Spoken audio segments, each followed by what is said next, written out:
कवना दिशा में जान रहेले। डीजे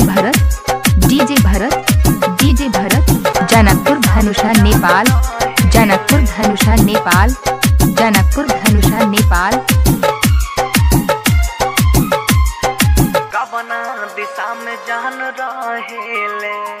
हमके बता दे रे पुरबा, कवना दिशा में जान रहेले, कवना दिशा में जान रहेले।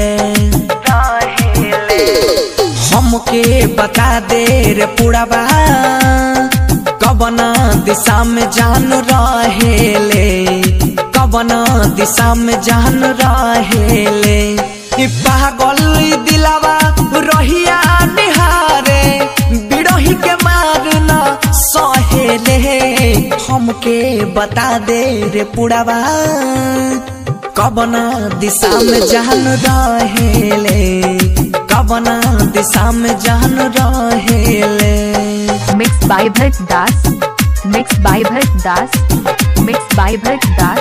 जनकपुर धनुषा नेपाल, जनकपुर धनुषा नेपाल, जनकपुर धनुषा नेपाल।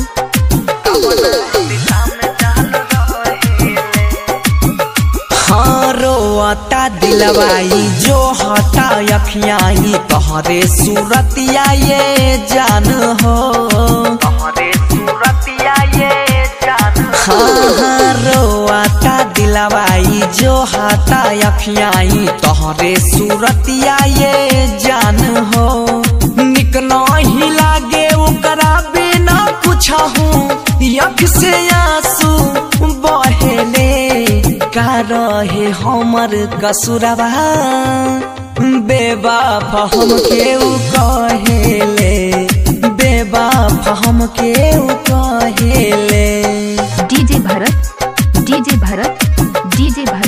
जनकपुर धनुषा नेपाल, जनकपुर धनुषा नेपाल, जनकपुर धनुषा नेपाल।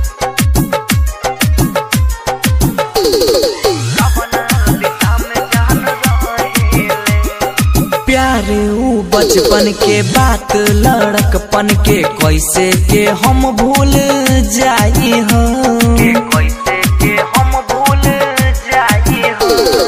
प्यार ऊ बचपन के बात, लड़कपन के कैसे के हम भूल जाई हो। भोरबा कोरबा में बैठो तो रहले, बहुते याद आवेले। मंगिया में भर के सेनुरवा, बंसी के प्यार में बहेले, अभय के प्यार में बहेले। पागल दिलावा रहिया निहारे, बिरही के मारना सहेले। हमके बता दे रे पुरबा, कवना दिशा में जान रहेले, कवना दिशा में जान रहेले। जनकपुर धनुषा नेपाल।